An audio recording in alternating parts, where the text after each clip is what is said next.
Assalamu alaikum. Welcome to today's Open Iftar. Thank you so much for joining us. So before we begin, we'll start off by telling you a little bit about Ramadan Tent Project. So Ramadan Tent Project are on a mission to bring communities together. We were founded in 2013 and we've been at your service for the past 8 years with our flagship Open Iftar event, which are some of the largest Open Iftar events happening across the UK. And we've hosted over 70,000 people across the world so far with My Open Iftar. Together with that, we also host a My Ramadan conference and also leadership events as well.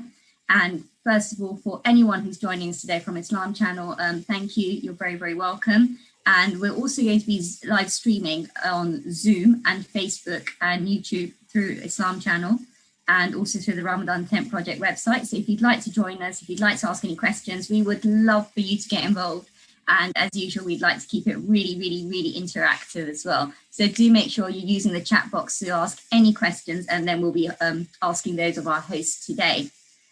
Also, a very, very big thank you to the Arts Council as well, Arts Council UK, for allowing our Ramadan events to happen this year. You know, we really, really value their support. So today's speaker is going to be Nohman Ahmed. Nohman is from the Crep Tech, which is ranked the second fastest growing business in the UK in 2019. And Nohman is going to be our guest speaker today. He's going to be coming along and speaking shortly, followed by a Q&A, after which we'll have Maghrib Adhan at today. I think it is at 7:58 as well. So Nohman, welcome. Thank you so much for joining us today.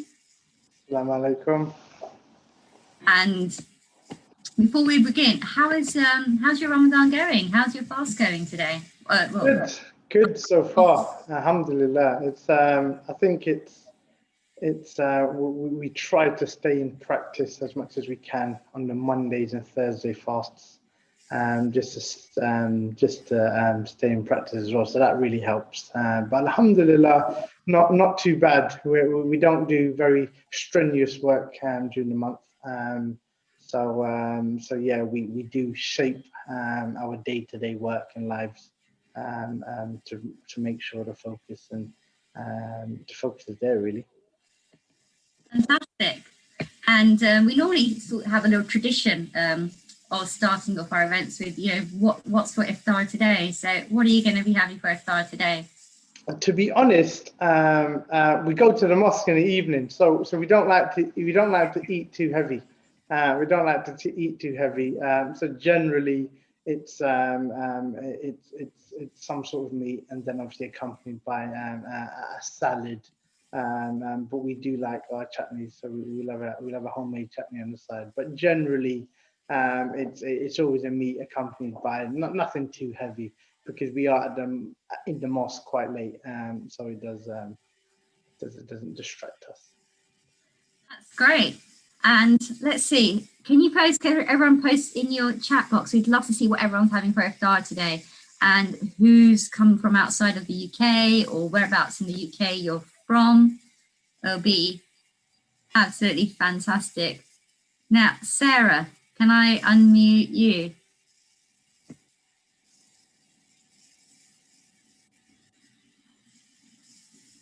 How are you? How's your Ramadan going so far? Yeah, I'm great. Thank you for asking. This is my first time with Ramadan Tent Project, and yeah, I'm really excited to be part of this. So what are you, so whereabouts are you calling from? I am from Toronto. I hope you can see my background. I have the city's picture, and yeah, that's where I'm from, Toronto, Canada.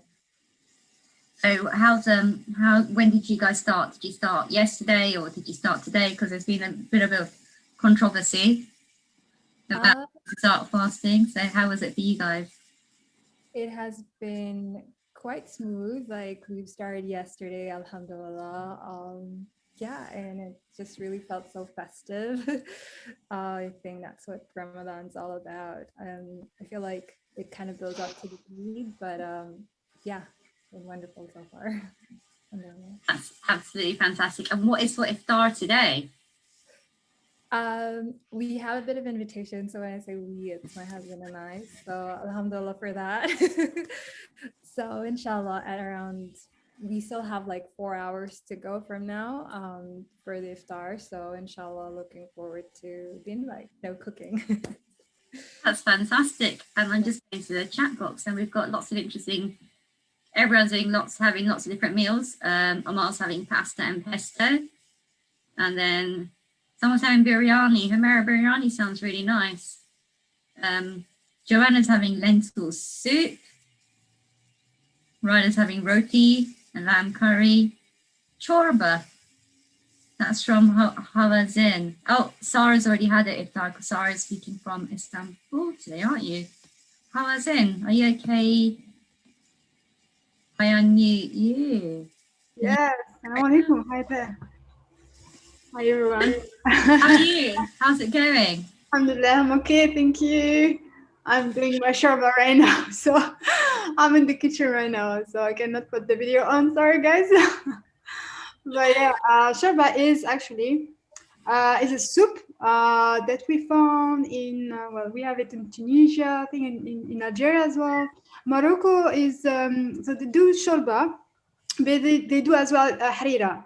So we most of the time actually we start with something liquid. So we start with a soup, and shorba for us is very traditional, and as well as I think it's very healthy as well, because we start with something soft and liquid to hydrate ourselves before eating something a little bit maybe more heavy.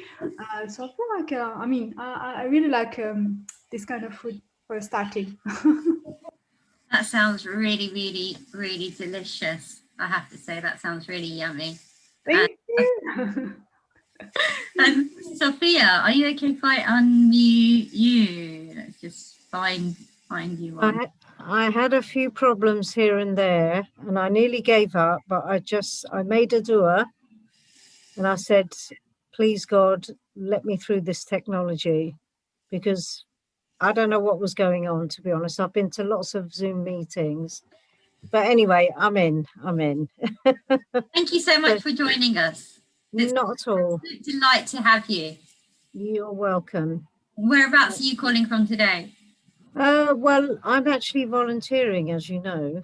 I'm a volunteer, Sophia. Lovely to meet you. Yes, and you as well. But yeah, I mean, I'm from Southwest London.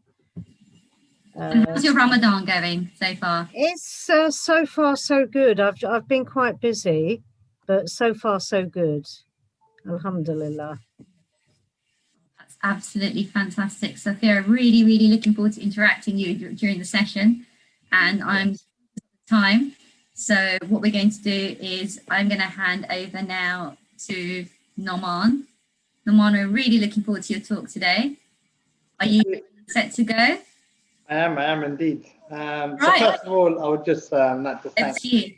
I'd just like to thank Ramadan Tent Project for inviting me, calling me along to discuss my business journey, which I'll be happy to share today, and just share some insights on our journey and how it developed very quickly into a global business. So we own a business called Crep. If you haven't heard about it, your kids definitely have. It's a trainer protection brand which is sold globally, and it's the world's largest premium shoe care brand in the world. So from a very tender age, we've been really interested in sneakers and trainers, and obviously trying to convince your mum to buy you another pair for the year. And I was lucky. I had two older brothers, so I had to share their ones, because I was actually the same size of my middle brother Imran's. So as time developed, we were all very much interested in business and quite entrepreneurship. Like, we were very focused around doing business, but we continued on with our separate journeys in terms of professions. So we as brothers, so it's myself, Imran Ahmed and Rizwan Ahmed, we were very much close. We were very close, and we shared a room growing up. and we were very focused on creating something that is led by passion. And for us, sneakers and fashion was a passion of ours from quite a tender age. And we wore trainers, and we were always really taking care of them, and there was nothing really out there that we could trust to spray or even care for them. So we decided to create a premium product which will answer that need. So we created a brand called Crep Protect. We sold some online, and we were very focused on creating a very premium look on the brand. Shoe care has been around for many years, but it's generally push sold to you at the counter. You buy it because you almost feel sorry for the person behind the till, but there was no interaction, there was no longevity, and there was no excitement around the industry. So we created a brand called Crep Protect, and that was in 2013. We marketed it very well. We have brand ambassadors from Premier League footballers, Dele Alli, to quite some prominent YouTubers and other stars. So for us, it was very much focused around the marketing and creating a brand which is premium, and it maintains our premium price point. So we supplied to stores like JD Sports, Foot Locker, and quite quickly we became a worldwide brand where we sold and distributed to 52 countries worldwide. Alhamdulillah, we were ranked as the second fastest growing independent business in the UK. And for us, it was a great achievement for as Muslims, really, to put us on the map, really. Shoe care, again, it's not the most exciting industry in the world, I'm sure you can agree. But nor was an energy drink like Red Bull. But it was about all of the activity and the perception we created around the brand, marketed it well, and we continued to drive the business forward. We class ourselves as pioneers in the trainer and sneaker industry, which then catapulted us in positions where we were able to expand the business further. We have multiple luxury sneaker stores in Dubai Mall, in the UK. We're opening in Doha this year as well, which really diversifies us in terms of driving that premium message around sneakers and shoe care.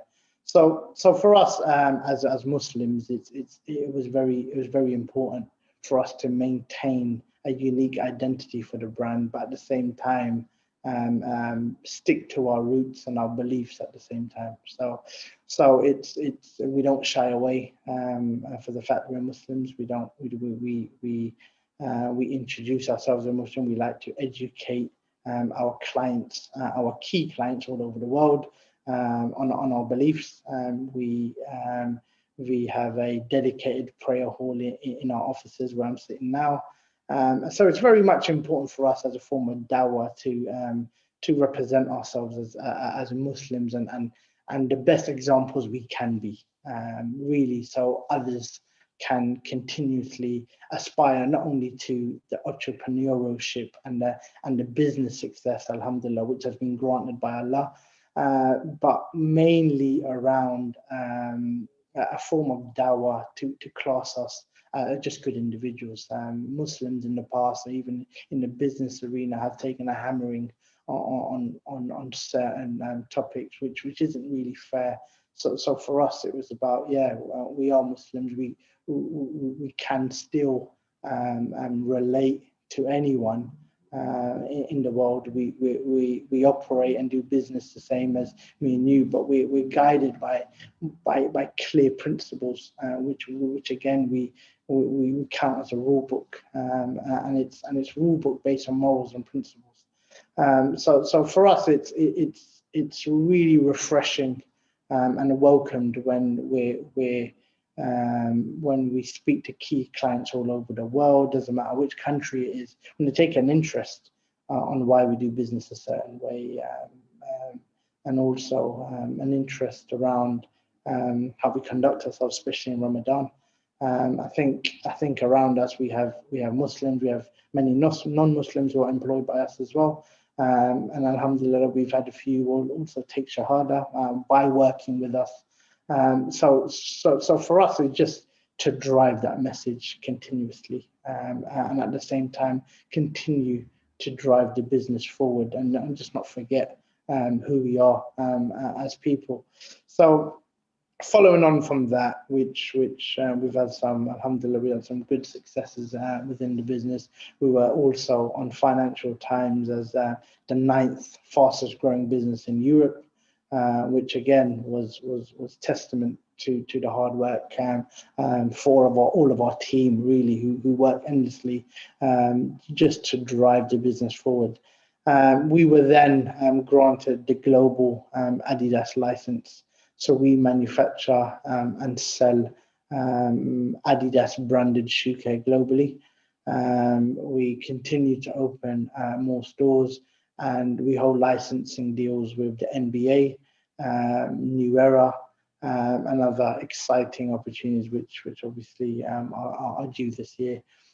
We have had a challenging year based on the pandemic, but alhamdulillah we focus on the fact that we're in a position to maintain our business, and it's important just to remind ourselves for the ones less fortunate, and that's why we're constantly working.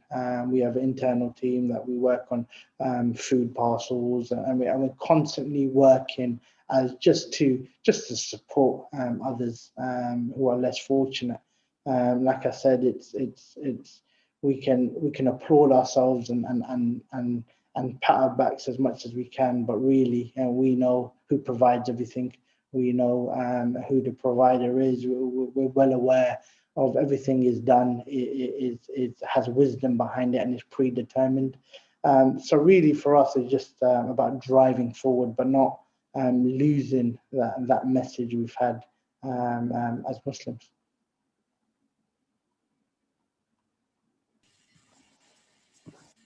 Thank you, Nohman. That's absolutely fantastic. Very, very inspiring. We've also got lots of comments, lots of questions popping up as well, and I've got some as well. Are you all right if we go to some of the questions that we see? Yeah, definitely. Okay, fantastic. So it starts off with Ahmad's question, which is what advice do you give to young entrepreneurs who are Muslim and who are just starting out on their entrepreneurial journeys? And your biggest challenge, whilst your business continues to grow? So I think for talking from my perspective and our perspective as brothers was we really have to find where passion lies. Myself, I was a qualified aerospace engineer. And on the dinner table, I told my mom I'm giving that up to clean shoes. So I'm sure that was I'm sure you can appreciate that was a very comfortable conversation. But I think really it's about following the passion. It's going to sound really cliche, but really understanding what is it that excites you. Because when we wake up every morning and we come into the office, it doesn't seem like work. You make your job your hobby. And that's why you're never working. And for us, it's really important to remain passionate about the industry and what we do. And that really, our business growth has been determined by passionate individuals who think the same as us. So really, advice I would give someone starting up on a journey is really be passionate and well-versed in the industry you're trying to go into. And then as a young Muslim, we can separate those items, because as a Muslim you just determine just operate as Muslims. As you operate Muslims in day-to-day life, you operate your business the same way. Yes, there's going to be challenges along the way, but really for us was to be very clear from the outset and not be afraid of your identity. Really, I think generally we have situations where people change their names on phone calls, on the emails, and just be really proud, because I think we had a lot of admirers really on how we unify us as brothers, how we say. And we stayed together, but really we were never afraid of our identity. We go into our meetings wearing a beard. We're very much vocal around certain principles and why we won't take part of a certain event and why we will take part of a certain event. So I think for advice, really, just to make sure you follow something you're really passionate about, and it's not about following traditional business. We didn't study business by reading loads of books. For us, it's important to have the theory, but likewise, it's very, very important to not follow business in a traditional way as well. It's okay to do something different that no one's done, because those are the real disruptors in the industry. Fantastic. We have a question from in now. So just unmute Hafizin, over to you. Thank you. Assalamu alaikum, everyone. Salam. Akhi, thank you very much for your talk. It's very inspiring. So I was wondering, what were the lessons that you learned when you start to grow big? What was the thing that you want to say to yourself, like, oh, I wish I could have done this better, or this or this. So imagine someone wants to start his own business, and what could you advise him to do, to not do, to avoid, all kind of things? I think for us, look, alhamdulillah, we've been very fortunate. Our business has grown significantly. We in a very short amount of time. And I think what I would say, yes, we like to talk about the successes a lot, but in terms of something that we would do differently, I would say really doing more market research in certain fields. I think for us, we're a global business, and we started in the UK, but we sell now to China. We sell into Brazil, South America, South Africa, Australia, USA. We have offices. So really, for us was we were quite naive at the beginning to understand. I think business is done the same in every single country. And I think once we start to understand and travel the world and actually understand the different markets, it's very important to understand your target audience. So for example, business in China is done very, very differently than it's done in the UK. In China, you can't access Instagram and Facebook freely like you can in the UK. So really, for us, we were quite lucky when we started our business. This was the time Instagram started, and social media was a free way to get the word out. So I think what we would have done differently is really understand the demographics worldwide and understand each consumer in a different country and shape our business approach in a way that would help us get increased growth in certain regions. But alhamdulillah, like I said, we still can't complain because we've had immense success in a short period of time. So I don't want to sound, I need to humble myself, but we haven't had much failures, to be honest. We haven't had much failures in growing of the business. But I think for us, we were very hands-on. We as a business now employ as a group close to about 80 individuals.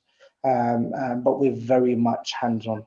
We don't have a C-level management here. and we're very accessible for all of our employees. But more importantly, we sit in an open plan office. We don't sit in a glass office with our feet up. We're very much involved in every aspect of the business, just to set an example, and really be as close as the ground as possible. Because as the business grows bigger, it's quite easily to separate yourself from where the business is born. And for us, it's very important to maintain that. That's great. Thank you very much. Barakallah fik. All the best, inshallah. Jazakallah. Sorry, Farah, you're mute. That's a typical host error, right? So questions are coming in through fast, and then we have another one. Have you ever felt that being open about your faith has ever held you back or closed doors for you in your industry? No, to be honest. I think going into meetings or even being clear, I think we come with a good business proposition. I think we're straight talking when it comes to business. We never hid away from our faith. Maybe there may be some prejudices in the game, but alhamdulillah, the clients we've worked with and everyone we've worked with, they've been very good. They've been very good for us. We do business globally, and we know the Muslim climate in some parts of the world isn't as welcoming as others. But generally, it hasn't really held us back, because I think we operate quite confident as confident Muslims. We don't shy away from it, and we're quite open to educate others who have questions around the faith.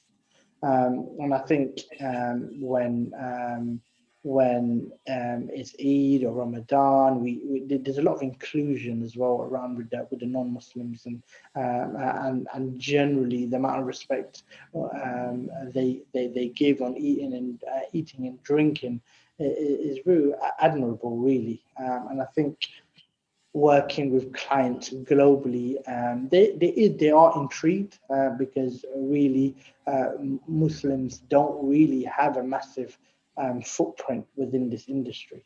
But I think more than holding back, I think there's a lot of intriguing curiosity around the faith, and how you live your day-to-day life. So it's just important just to be open and educate where you can. That's very true. It is important, I think, to be open and transparent. And you said sometimes, people are, new to the Muslim faith, people you've done business with, and what sort of aspects of your faith do you apply when you are doing business with people who may be unfamiliar or who may have had perhaps negative feedback about your faith? How has this driven you forward as well?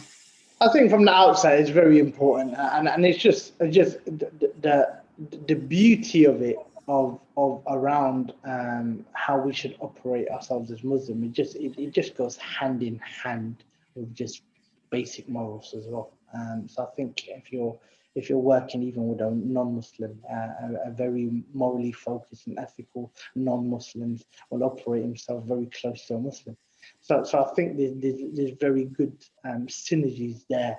Anyway, so I think as quality, you just operate yourselves very fairly in business. Obviously, there's money involved, there's dealings that need to be done, but really build up a reputation of fairness, loyalty, and trust.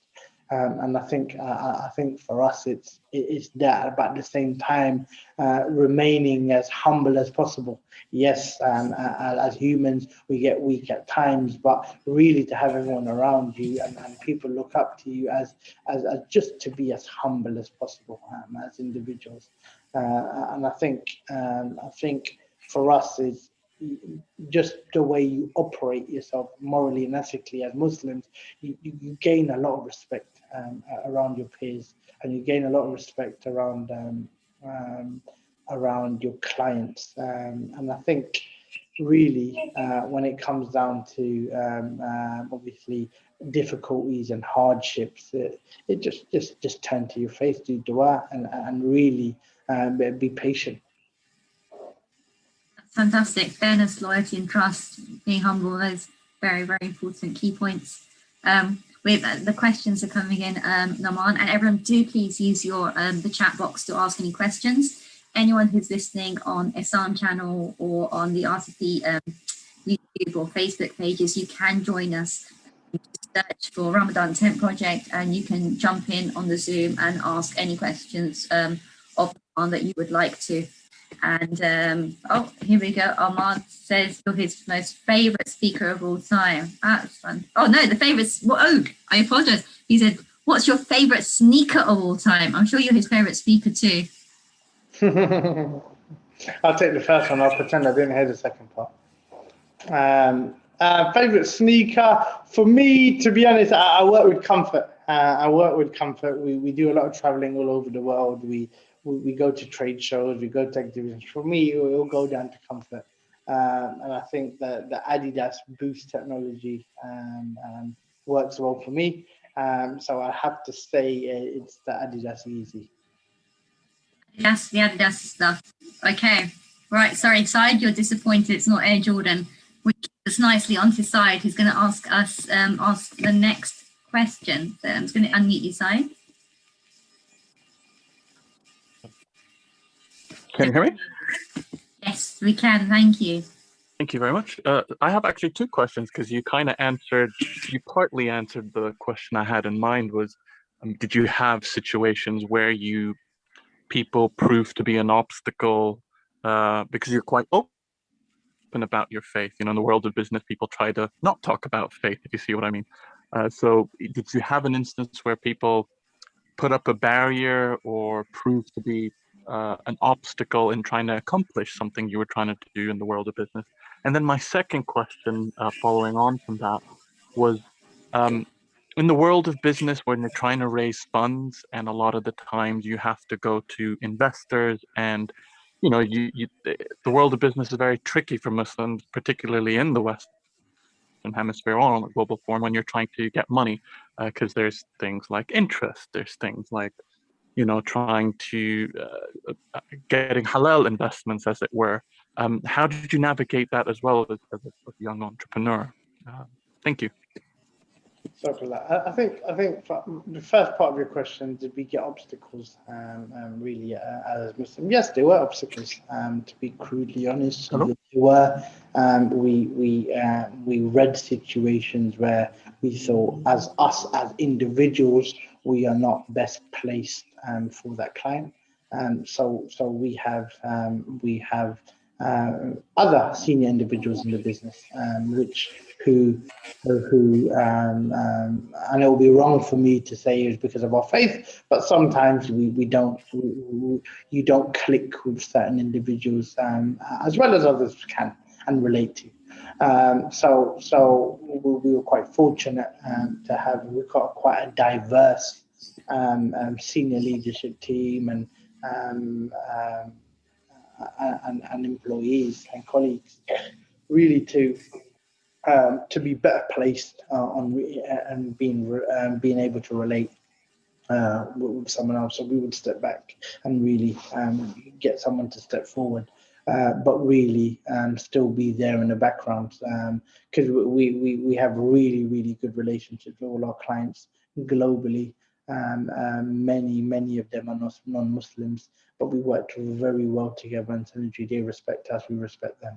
So yes, there were obstacles, but fortunately we never allowed that to be a bitter pill or cloud our judgments on how we deal with others, or really have a predetermined thought on the customer as a whole. Second part of your question around investment and halal investment. So us as a business, we are privately owned, 100%. We don't have any external investors. We don't have any external shareholders, and we haven't had a need to raise any external funds. I think for us, we worked with a premium brand, which sold at a higher price point, and we focused on maintaining a certain level of margins and keeping our costs low, which alhamdulillah allowed us to continuously reinvest within the business with retained profits within the business. So I think for us, look, we were fortunate, but we understand there's other businesses which don't operate on that level of margin or don't operate with that level of growth which we've had. So I think there's nothing wrong really from my perspective, this is my opinion, of getting an investment, but it's very important to understand the terms of that investment.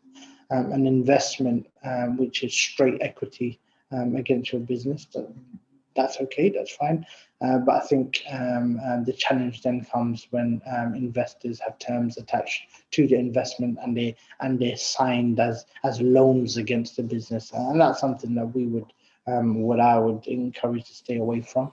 But really, there is deals out there you can get with investors, which really is a straight equity for straight cash in, rather than signing it as a loan against the business. And yes, there are alternative funding out there. There is alternative funding out there. I'm not fully clued up around the halal investments. Like again, there's the different school of thoughts around the mechanics and what's permissible and what's not permissible. But generally, for us, we haven't needed to go down that route. But in terms of getting investment in from private equity houses or anything like that for straight equity in the business, and that's very clear and probably the best way. Thank you so much, Nohman. Your comments about the ADEN did give us a little bit of controversy, as you can see. I know they're quite liking the Air Jordans. Omar, there's like the Jordan 3s. Sarah would go for the Nike swoosh. There we go. So a little bit of disagreement there. We'd be really interested to know which shoes you guys like as well. Over to next question. So this one's going to be from Sophia. Right, Sophia, over to you. Oh, salam alaikum, brother. Well done to you for setting up your business. I say that because I'm a business studies lecturer of 20 years. So it was really inspiring to hear your story. And I'm glad that you like Adidas as well, because that's old school and they are the best. They look good and they're more classier than Nike, I think. You know, it's controversial. But yeah, no, what I wanted to ask you is how do you, manage all the competitors, the big competitors, such as JD Sports and Nike themselves and other big organizations that obviously stock a lot of trainers? So I think if we're looking at our core business, actually I've got a can here. Let me just bring it to camera. Yes. So we've got a can here. So you probably see it. Probably see a can like this in JD Sports, Foot Locker, and all of the major retailers. So we sell this product globally, and every single lifestyle and sneaker store there is, you would see loads of different products, but obviously this one would probably be familiar to many. So I think for us was we sell to many customers. If I'm talking just in the UK, you're talking JD Sports, Foot Locker, Shoe, ASOS, it's multiple. So they're not really competitors of ours, but they're more clients of ours. So we supply the product to them, and they sell it on. We do have competitors around shoe care products, which have been around many years. But alhamdulillah, we are in a league of our own now, where we are the global leaders. Just of this can alone, I think last year we sold 16 million units, which is quite a large number for our multiple distribution facilities worldwide. And I think for us, it's managing our competitors. It's just not, we don't really like to focus on competitors. It's important to be aware on the competitors, definitely. But what we've got a strict rule in the office is don't watch the competitor too closely, because we don't want them to shape our behavior. We want to be very disruptive and innovative on our side, and we want to look out wide and far. So really in the sneaker protection industry, we dominate the market now. It's important to be aware of your competitors, but for us, we have to keep innovating and bring in new innovations to retail and marketing. Because again, how exciting can you make a shoe cleaning brand? And that's a constant challenge we have in the business, is how do we stay relevant? How do we continuously speak to our consumers in different parts of the world? So in terms of managing our competitors, it's just to keep innovating and just keep making the gap larger and larger between us and them. We do have premium luxury sneaker stores around the world, which is a separate business. And that really focuses around really expensive and rare collectible sneakers. We have sneakers ranging from £300 to, you're probably going to fall off your seats now, but all the way up to £150,000. So it's really collectible and rare sneakers, which we sell in different parts of the world. But that's a separate business. Again, it's if you differentiate your business significantly and have key USPs, you almost find you don't have a competitor, because no one can offer what you're offering. Thank you so much, Nohman. Are you ready for the next question? Yeah. Great. So over to Sarah now.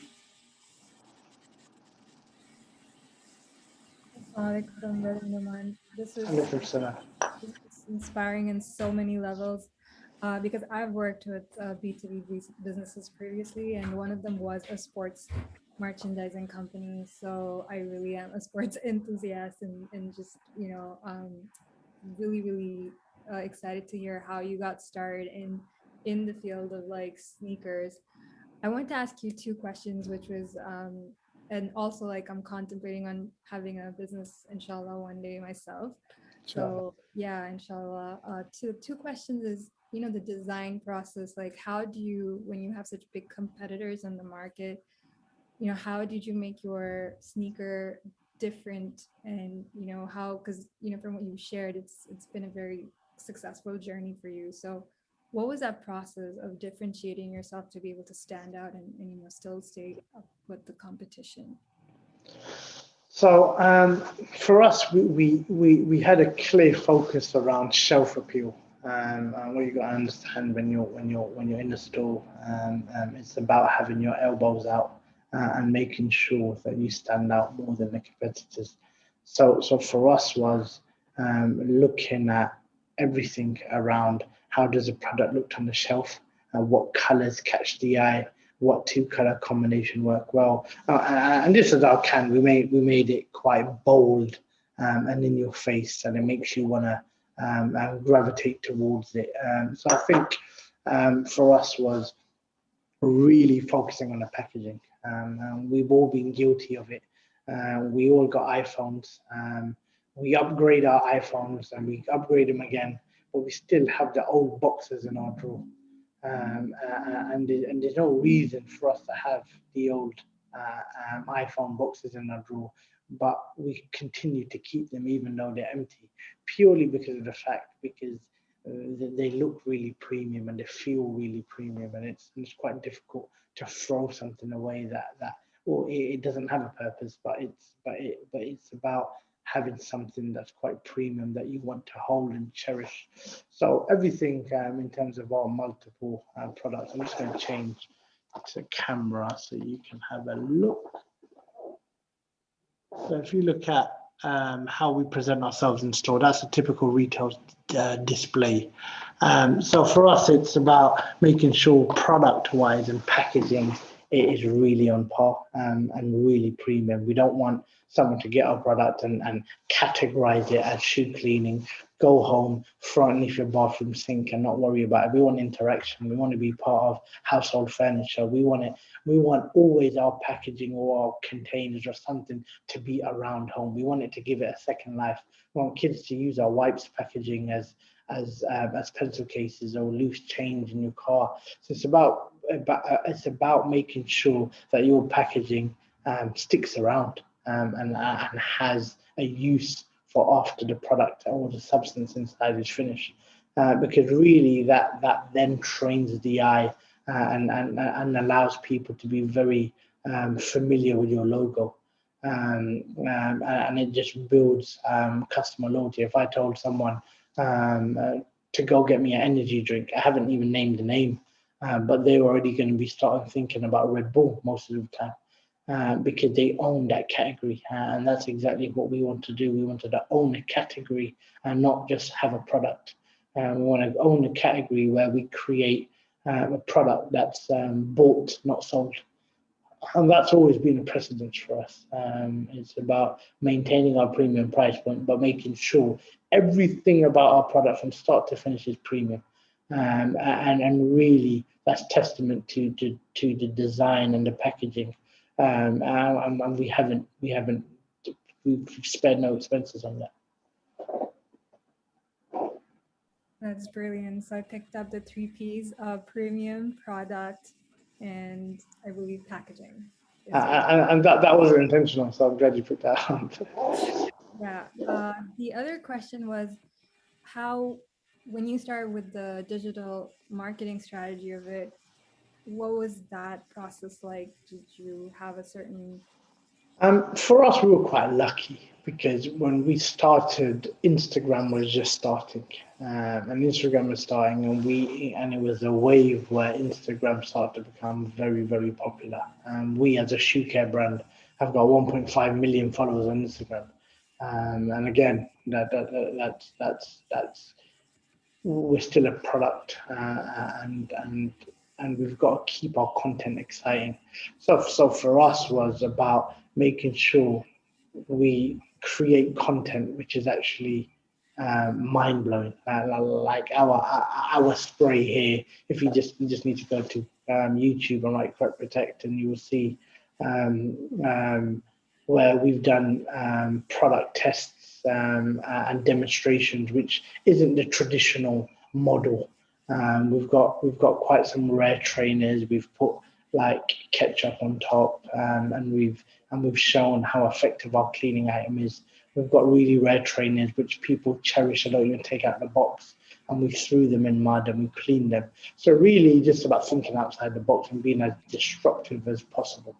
And again, for us, is that we didn't study marketing degrees. We didn't do anything like that. It was just about what is going to excite the consumer. What is something that you're going to want to show your friend. And I think the Instagram era and the social media era really helped us. It has helped us throughout the years. And we were fortunate enough to join that movement at a very low growth stage to where it is now. So I think from a digital marketing perspective, it's been very clear on how you want to speak to the consumer. But what we focused on is being disruptive and really creating mouth-opening moments on our content. Brilliant. I guess that's how the entrepreneurs have to think, thinking outside the box and being destructive in their approach and not afraid to take risks. And my absolute last question for you is, have you ever had to deal with the interest issue from, the halal and haram perspective? Is that something you had to run into as a business? We haven't, alhamdulillah, we haven't, which again, we count ourselves very fortunate in business where we've really focused on retaining investments within the business. We've continuously been focused on remaining an independent company and a privately owned business, which we can really decide the fate of the business and how it's operated. We as brothers decide every aspect of the business, and I think we have to count ourselves, alhamdulillah, fortunate enough to not have dilemmas or situations where we've been in difficult situations like that. Thank you so much, Sarah. Thank you so much for the questions. Nohman, absolutely fantastic. We are conscious there's only a couple of minutes left till Adhan. For all those of you who are joining us, thank you again so much for joining us. We would love you to go to RamadanTentProject.com and check out the My Open Iftar packs, and as well as our Ramadan Lates, which will be running as well at this moment in time. Thank you everyone for all your questions. And just before we finish up, we have a couple of minutes, Nohman. Is there anything you'd like to add to your experience today? And also, I'd like to say, your packaging idea sounds fantastic. It's recyclable, it's reusable, very friendly, very climate friendly, very green friendly. So yeah, really good idea. Really like that. And also, as we wrap up, could you tell us what is next for you in the future? What is next as a group? Look, we have a group, and the group is called the Undercover Brothers Group. And underneath that group, we have multiple businesses. And one of them is Crep, which is the global shoe care brand. We have another brand called Presented By, which is luxury sneaker boutiques, which are dotted around in multiple global locations. And underneath that also we own Europeans, one of Europeans' largest sneaker marketplaces, which is called Collect, which is KLEKT. So for us, what's next is really just driving innovation. We as brothers are and our group of companies are quite influential within the industry, and for us, we've had a challenging year just based on worldwide trends. But I think for us, it's just to keep the excitement up, and just keep innovating around the scene. And we want people to look back and think that the brothers, the Muslim brothers, really drove that industry. And I think that's our focus. If we can inspire others along the journey, but again.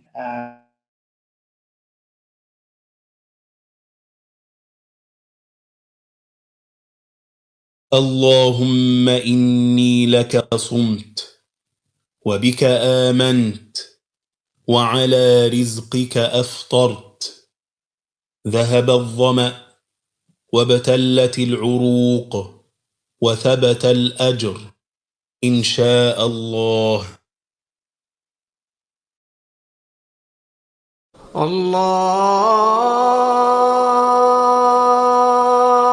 الله أكبر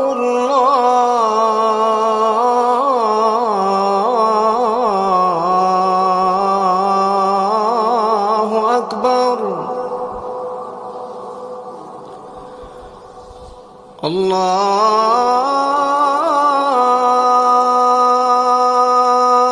الله أكبر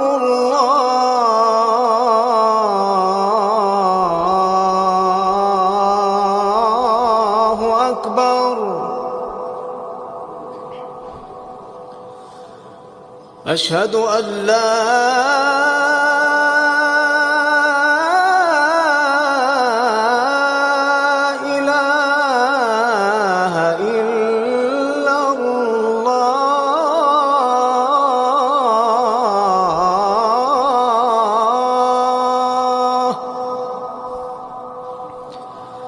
أشهد أن لا إله إلا الله.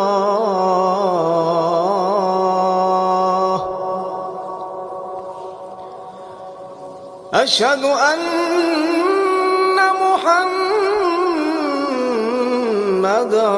رسول الله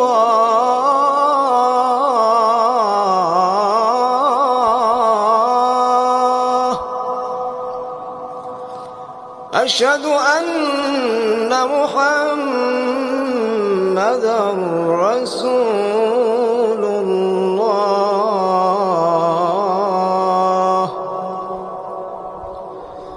حي على الصلاة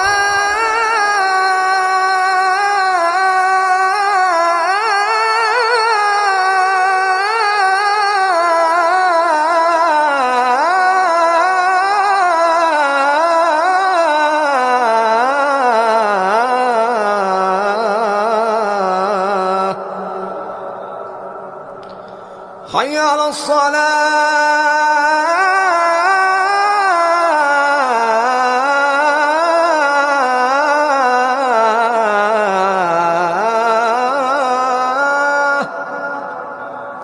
حي على الفلاح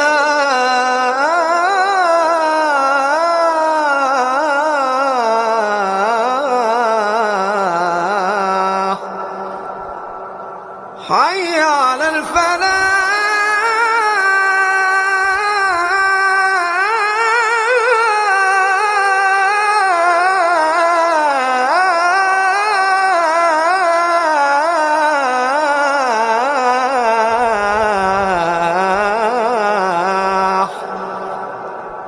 الله أكبر الله أكبر لا إله إلا الله